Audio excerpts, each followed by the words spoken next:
Hello friends, good morning. चलिए हम लोग ये क्लास 11 तक हो चुका था। ये केमिस्ट्री से क्लास ये 12वां होगा फ्रेंड्स। चलिए ये हम लोग लूसेंट का ऑब्जेक्टिव कर रहे थे। इसमें कौन सा है? ये लूसेंट का ऑब्जेक्टिव है फ्रेंड्स। जो एमसीक्यू को ऑब्जेक्टिव एमसीक्यू जो है उसी को हम लोग कर रहे हैं। चलिए इसमें 8वां चैप्टर है गैसों का समान गुण, और ये क्लास 12 हो जाएगा, मतलब 12वां क्लास है फ्रेंड्स। फिजिक्स का हो चुका है, साइंस का, और ये साइंस केमिस्ट्री चल रहा है। चलिए क्वेश्चन 1 शुरू करते हैं। निश्चित ताप पर किसी गैस के दिए हुए द्रव्यमान का दाब उसके आयतन के प्रतिलोमानुपाती होता है। यह नियम किसका है? यह नियम है बॉयल का नियम। इसमें क्या होता है? बीटी, यह बीटी होता है, बीटी है। बॉयल के नियम में टेम्परेचर कांस्टेंट रहता है। ताप पर किसी गैस के दिए हुए द्रव्यमान का दाब उसके आयतन के प्रतिलोमानुपाती होती है। और चार्ल्स के नियम में प्रेशर कांस्टेंट रहता है। दिए हुए ताप पर गैस की एक निश्चित मात्रा के दाब घनत्व का मान नियत रहता है। यह निष्कर्ष किस नियम से है? यह निष्कर्ष हो गया अभी। ये इसमें दिए गए गैस के दाब उसके आयतन के प्रतिलोमानुपाती होता है। तो यहाँ पे देखिए फ्रेंड्स, सोल्यूशन के कुछ एमसीक्यू में क्वेश्चन गलत भी आता है। इसमें चार्ल्स का नियम हो जाएगा। चार्ल्स के नियम में ये प्रेशर कांस्टेंट रहता है। भी डायरेक्टली प्रोपोर्शनल टू 2 है। इसमें क्या कहा गया? दाब उसके आयतन के प्रतिलोमानुपाती होता है, यानी P inversely proportional to V volume के। अस्थिर ताप पर किसी गैस का आयतन कम करने पर उसका दाब क्या होगा? अस्थिर ताप पर मतलब ताप कांस्टेंट किसमें? बॉयल के नियम में है। तो इसमें क्या कहा गया? जब P inversely proportional to volume होगा तो इसमें ताप निश्चित हो गया, मतलब कांस्टेंट हो गया, तो ताप को नहीं लिखेंगे। अस्थिर ताप पर किसी गैस का आयतन कम करने पर क्या होगा? गैस का आयतन इसको कम करेंगे तो प्रेशर क्या होगा? इंक्रीज होगा, तो उसका दाब क्या हो जाएगा? तो उसका दाब बढ़ जाएगा। अस्थिर दाब पर गैस का आयतन, तो सीपी में मतलब चार्ल्स नियम आ जाएगा। परम ताप के समानुपाती होता है। या किसका है? यह चार्ल्स का नियम। देखिए यहाँ पे सीपी चार्ल्स का नियम हो गया। अब बीटी बॉयल का नियम। समान ताप और दाब पर गैसों के समान आयतनों में अणुओं की संख्या समान होती है। यह किस नियम के अनुसार है? समान ताप और दाब पर गैसों के समान आयतनों में अणुओं की संख्या समान होती है। यह नियम है एवोगाड्रो की परिकल्पना। अस्थिर ताप पर किसी गैस का दाब तिगुना कर देने पर उसका आयतन कितना हो जाएगा? उसका तिहाई हो जाएगा आयतन। एनटीपी पर 22 ग्राम CO2 का आयतन कितना होता है? एनटीपी पर 22 ग्राम CO2 का आयतन होता है 22.4 लीटर। ठीक है, 8 दूना 16, 6 22 होता है उसका परमाणु भार कार्बन का। कार्बन का परमाणु भार कितना होता है? ये 8 दूना 16, ये 6 22, ये लेकिन 22 ग्राम दिया गया है, तो आयतन कितना होगा? ये 22.4 लीटर। ये फॉर्मूला एक पॉइंट ही होता है 22.4 लीटर। ये इससे निकल के नहीं आता। ये मतलब इतना पॉइंट ही होता है। जिस तरह 11.2 किलोमीटर पर सेकंड होता है वो प्लान वेग, उसी तरह ये 22.4 लीटर होता है। गैसों के विसरण का नियम किसने प्रतिपादित किया था? गैसों के विसरण का नियम ग्राहम ने प्रतिपादित किया था। गैसों के विसरण का नियम किसने? ग्राहम ने। एक गैस के विसरण की दर क्या होती है? एक गैस के विसरण की दर, आइए, यह घनत्व का अनुक्रमानुपाती होता नहीं, अनुभार के अनुक्रमानुपाती होता है, ये भी नहीं। अनुभार के वर्ग के अनुक्रमानुपाती होता है, ये भी नहीं। तो अनुभार के वर्ग के व्युत्क्रमानुपाती होता है। निश्चित ताप और दाब पर विभिन्न गैसों के विसरण के अपेक्षित वेग उनके घनत्व के वर्गमूल के विपरीत अनुपात में होते हैं। यह नियम किसका है? यह नियम ग्राहम का नियम है। गैसों के विसरण दरों और उनके घनत्वों में कौन सा सही संबंध है? यह है कौन सा सही संबंध? ये R1/R2/√D2/D1। वायु से हल्की गैस कौन सी है? वायु से हल्की गैस अमोनिया है। कौन सा है? अमोनिया। वास्तविक गैस किन परिस्थितियों में आदर्श गैस ये सब व्यवहार करती है? ये करती है निम्न दाब एवं उच्च ताप। किसी कमरे के एक कोने में इत्र की खुली शीशी रख देने से उसकी खुशबू कमरे में सभी भाग में फैल जाती है। ऐसा किस कारण से होता है? ये कमरे में फैलने का कारण है, ये डिफ्यूजन विसरण। घनत्वों में अंतर रहते हुए भी गैसों के पृथ्वी के गुरुत्वाकर्षण बल के विरुद्ध परस्पर घुल मिल जाने की स्वाभाविक प्रक्रिया को क्या कहते हैं? ये कहा जाता है गैसों का विसरण, वही सगरों घुल जाता है हर जगह।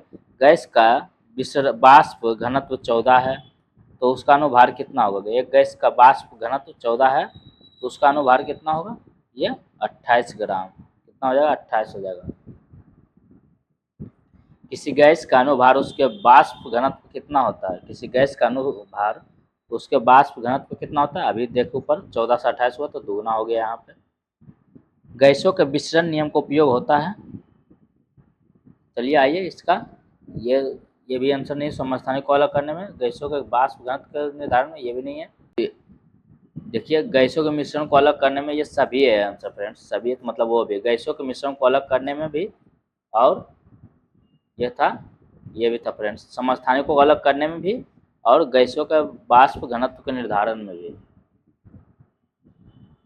आइए, CO2 के विसरण की गति हवा की अपेक्षा कम होती है, क्योंकि यह हवा से, इसकी गति हवा की अपेक्षा कम होती है किसके कारण? ये भारी होने के कारण। गैसों के विसरण हेतु आवश्यक शर्त उनके बीच रासायनिक प्रतिक्रिया क्या है? रासायनिक प्रतिक्रिया संभव ना हो।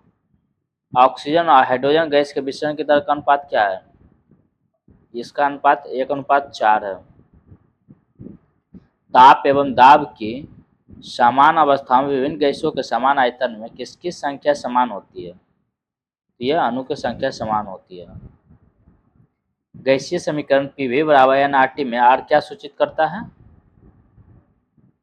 तो R सूचित करता है यहाँ पे 1 मोल गैस को। निम्नलिखित में से कौन सा नियम गैसों से संबंधित नहीं है?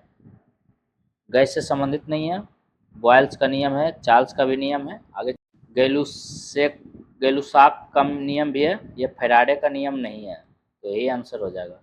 किसी गैस को दबाने संपीड़ित करने पर क्या होगा? जब किसी गैस को हम दबाएंगे, संपीड़ित करेंगे, तो दाब तथा तापमान दोनों बढ़ जाएगा। किसी को दबाने से तो दाब तो बढ़ेगा ही ना, तब प्रेशर देंगे, और तब प्रेशर देंगे तो कोई भी पसीना पसीना हो जाएगा, मतलब तापमान बढ़ जाएगा उसका।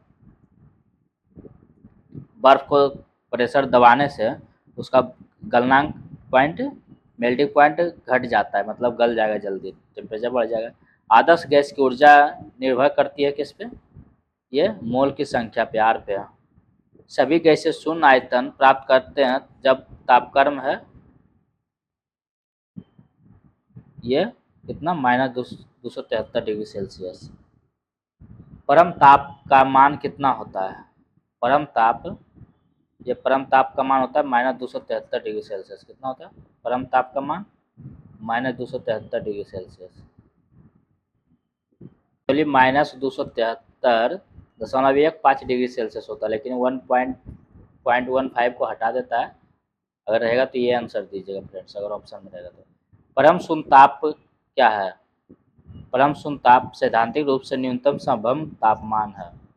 ये न्यूनतम संभव तापमान -273 डिग्री सेल्सियस। चलिए आइए आगे चलते हैं। उत्प्रेरण, इसमें हम लोग कैटालिस्ट से देख लेंगे फ्रेंड्स। चलिए उत्प्रेरण कैटालिस्ट से भी जितना क्वेश्चन है उसको हम लोग इसमें कर लेते हैं। उत्प्रेरक ऐसा पदार्थ है जो रासायनिक अभिक्रिया के वेग को क्या करता है? उत्प्रेरक मतलब उत्प्रेर करता है, मतलब क्या करता है? बढ़ा देता है। क्या हो जाएगा इसका? परिवर्तित करता है। उत्प्रेरक क्या करता है? ये प्रेरित करता है फ्रेंड्स। क्या करता है? उत्प्रेरक, उत्प्रेरण कैटालिस्ट वही ये परिवर्तित करता है, बढ़ाता घटाता नहीं है, इसमें उसको परिवर्तन कर देता है। कैटालिस्ट उसका परिवर्तन करता है, घटा भी सकता है बढ़ा भी सकता है, इसलिए उसका परिवर्तन हो जाता है। कैटालिस्ट की खोज किसने किया था? याद रखिए, अच्छा क्वेश्चन है। कैटालिस्ट की खोज बर्जिलियस ने किया था। जब अभिकारक और उत्प्रेरक दोनों की भौतिक अवस्थाएं समान होती है तो उत्प्रेरक कहलाता है ये समांग उत्प्रेरक। जब अभिकारक और उत्प्रेरक दोनों की भौतिक अवस्थाएं अलग अलग होती है तो उत्प्रेरक क्या कहलाता है? ये विषमांग उत्प्रेरक। ऋणात्मक उत्प्रेरक हुआ है जो अभिक्रिया के वेग को कम करता है। धनात्मक उत्प्रेरक हुआ है जो, देखिए ऋणात्मक क्या है, ऋणात्मक उत्प्रेरक अभिक्रिया के वेग को कम करता है, तो धनात्मक उत्प्रेरक क्या हो जाएगा, तो इसका उल्टा हो जाएगा, अभिक्रिया के वेग को बढ़ा देगा, धनात्मक पॉजिटिव कर देगा, ऋणात्मक कम कर देगा। यदि किसी क्रिया में कोई उत्पाद उत्प्रेरक का कार्य करता है उसे क्या कहते हैं, उत्प्रेरक, ये स्व उत्प्रेरक।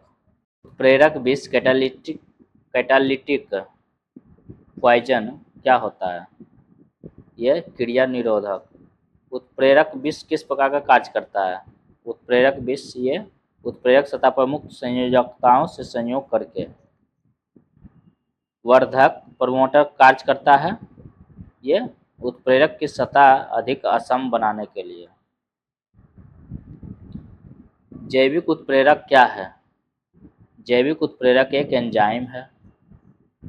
सल्फ्यूरिक अम्ल का फॉर्मूला H2SO4 अम्ल के निर्माण के संपर्क विधि में प्लेटिनम उत्प्रेरक के लिए कौन सा पदार्थ विष का कार्य करता है,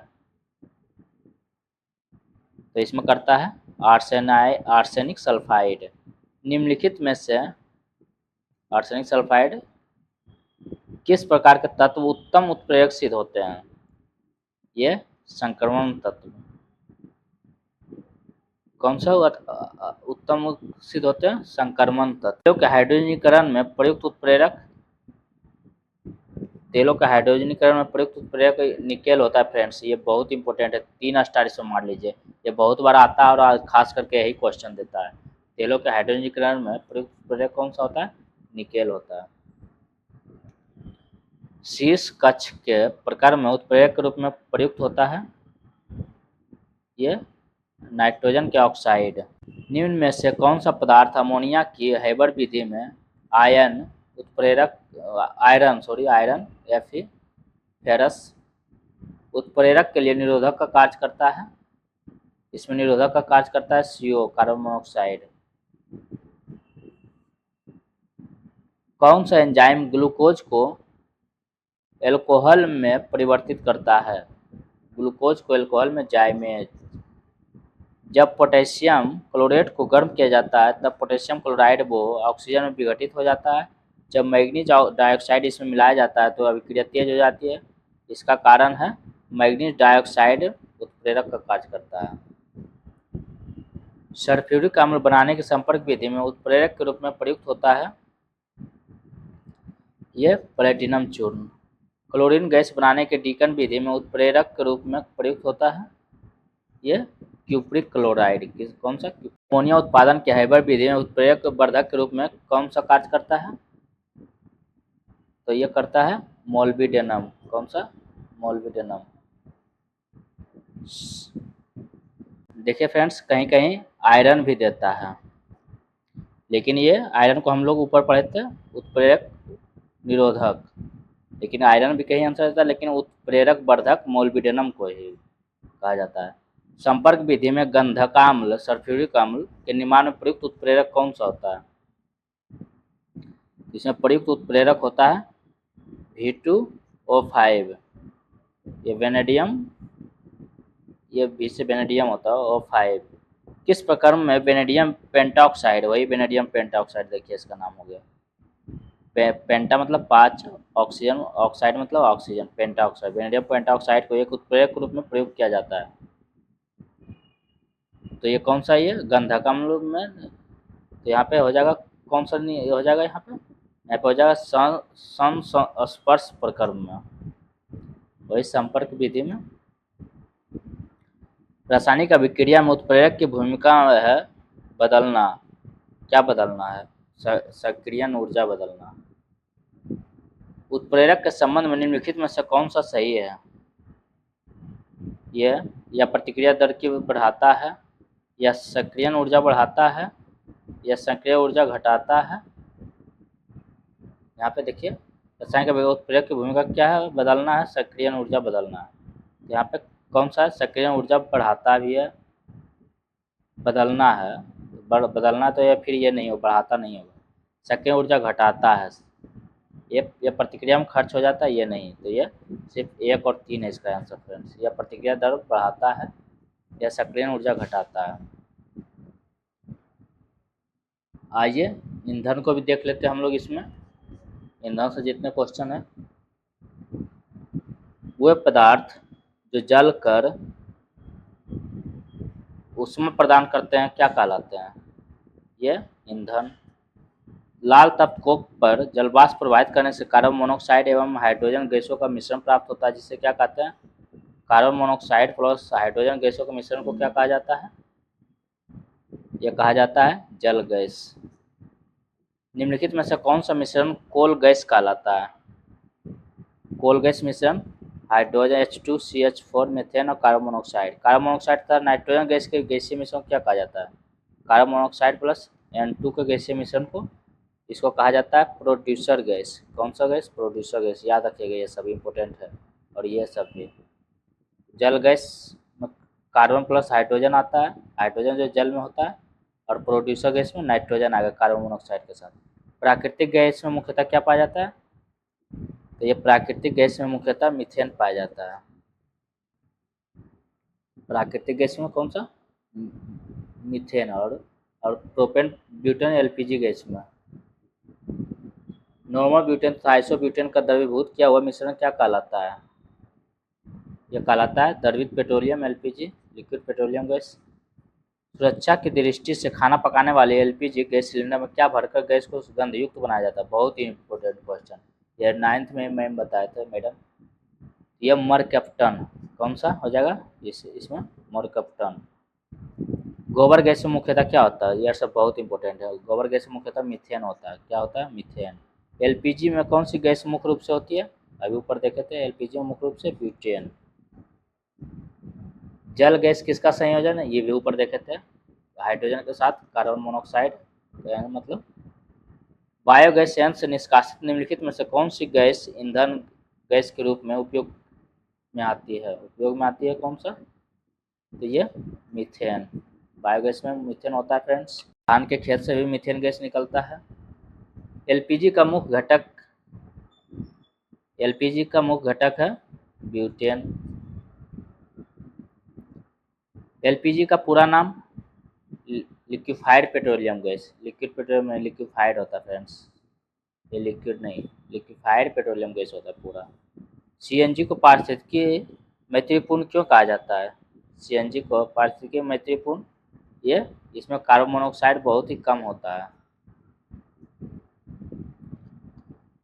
निम्न में से किस एक का ईंधन मान अधिकतम होता है? एक का ईंधन मान हाइड्रोजन का। निम्नलिखित में से कौन सा ईंधन न्यूनतम पर्यावरण प्रदूषण फैलाता है? न्यूनतम पर्यावरण प्रदूषण हाइड्रोजन। रॉकेट को चलाने प्रयुक्त ईंधन क्या कहलाता है? यह परनोदक कहलाता है। कोयले की विभिन्न किस्मों से किसमें कार्बन की प्रतिशत मात्रा सबसे अधिक होती है? ये एंथ्रासाइट में लगभग 93 से 97% तक होता है। भूरा कोयला के नाम से जाना जाता है किसको? ये भूरा कोयला लिग्नाइट को। किसी ईंधन के अपस्फोटिरोधी गुण को क्या दर्शाता है? ये ऑक्टेन संख्या। ऊष्मा की वह मात्रा जो किसी ईंधन के 1 ग्राम की हवा अथवा ऑक्सीजन में पूर्णतः जलाने के फलस्वरूप प्राप्त होती है क्या कहलाती है? ये कहलाती है ऊष्मीय मान। ईंधन के लिए आवश्यक शर्तें हैं, यह है उसका ऊष्मीय मान उच्च होना चाहिए, उसे आसानी से दहनशील होना चाहिए, उसका ज्वलन ताप उपयुक्त होना चाहिए। दहन की प्रक्रिया के लिए आवश्यक शर्तें हैं। दहन की प्रक्रिया के लिए कौन सा आवश्यक शर्तें हैं? ये दहनशील पदार्थ की उपस्थिति, दहन के पोषक पदार्थ की उपस्थिति, ज्वलन ताप की प्राप्ति। मतलब अगर हम उसको जला रहे हैं तो उसमें उसका ताप तो भी प्राप्त होना चाहिए। जिस न्यूनतम ताप पर कोई पदार्थ जलना शुरू करता है उस पदार्थ को क्या कहते हैं? उसे उस पदार्थ का जलन ताप कहा जाता है। श्वसन किस प्रकार की दहन क्रिया है? बहुत इंपॉर्टेंट क्वेश्चन। श्वसन किस प्रकार की दहन प्रक्रिया फ्रेंड्स? ये मंद दहन है। बिना किसी बाहरी ऊष्मा के संपादित होने वाली दहन क्रिया को क्या कहा जाता है? यह कहा जाता है स्वतः दहन, जो अपने से जल उठता है। दहन की वह प्रक्रिया जिसमें ऊष्मा प्रकाश अल्प समय में उत्पन्न हो जाते हैं क्या कहलाता है? मतलब द्रुत दहन, मतलब जल्दी यह आग पकड़ लेता है। आइए मिलान कीजिए। सीएनजी गैस में क्या था, मीथेन इथेन हो जाएगा। एलपीजी में ब्यूटेन प्रोपेन। जल गैस कार्बन मोनोऑक्साइड हाइड्रोजन का देखे थे। और कोल गैस में हो जाएगा हाइड्रोजन मीथेन कार्बन मोनोऑक्साइड। तो क्या हो जाएगा इसका राइट आंसर, 3 2 4 1, 3 2 4 1, सी नंबर। 29, अग्निशमन यंत्रों में भरा सोडियम बाइकार्बोनेट घोल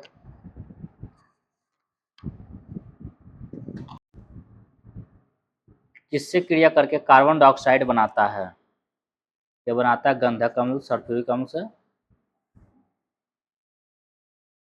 गंधक का दूसरा नाम सल्फर है। सोडियम बाइकार्बोनेट को अग्निशामक के रूप में क्यों प्रयोग किया जाता है। आग की गर्मी प्राप्त कर यह CO2 गैस उत्पन्न करता है। गैसों में से कौन सी एक दहन पोषक है। ये ऑक्सीजन, दहन के लिए ऑक्सीजन जरूरी है। अग्निशमन यंत्र में बोतल में रखे सांद्र सल्फ्यूरिक अम्ल के साथ निम्नलिखित में से किसका सांद्र विलयन रखा जाता है। यह सोडियम बाइकार्बोनेट। साधारण अग्निशामक यंत्र में CO2 निम्नलिखित की प्रतिक्रिया से उत्पन्न होता है।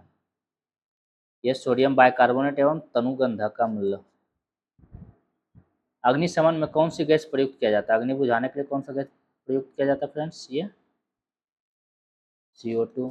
जलते पेट्रोल को पानी से नहीं बुझा पाता क्योंकि, जलते पेट्रोल को पानी से क्यों नहीं बुझाया, अपने सापेक्ष कम घनत्व के कारण पेट्रोल पानी पर तैरता रहता है, इसलिए वो जलता रहता है, ऊपर जब रहेगा तो जलता ही रहेगा। निम्नलिखित में से कौन ईंधन तत्व नहीं है। यह हीलियम नहीं है, रेडियम भी है, थोरियम भी है, यूरेनियम भी है। निम्नलिखित में से कौन जीवाश्म ईंधन नहीं है। ये जीवाश्म ईंधन नाइट्रोजन नहीं है, पेट्रोलियम है, कोयला है, जल गैस है। प्रति ग्राम ईंधन द्वारा मोचित ऊर्जा की दृष्टि से निम्न में से सर्वोत्तम ईंधन कौन सा है। यह हाइड्रोजन है। Producer gas CO2 plus N2 को हम लोग ऊपर देखे थे। 40, निम्नलिखित में से किसका प्रयोग नोदक या रॉकेटों में ईंधन के रूप में किया जा सकता है।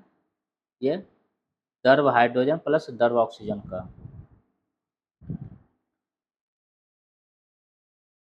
निम्नलिखित जीवाश्म ईंधनों में से कौन स्वच्छतम ईंधन है। स्वच्छतम ईंधन कौन हो जाएगा, प्राकृतिक गैस। चलिए फ्रेंड्स, हम लोग ये 3 चैप्टर इसमें हम लोग कर लिए हैं।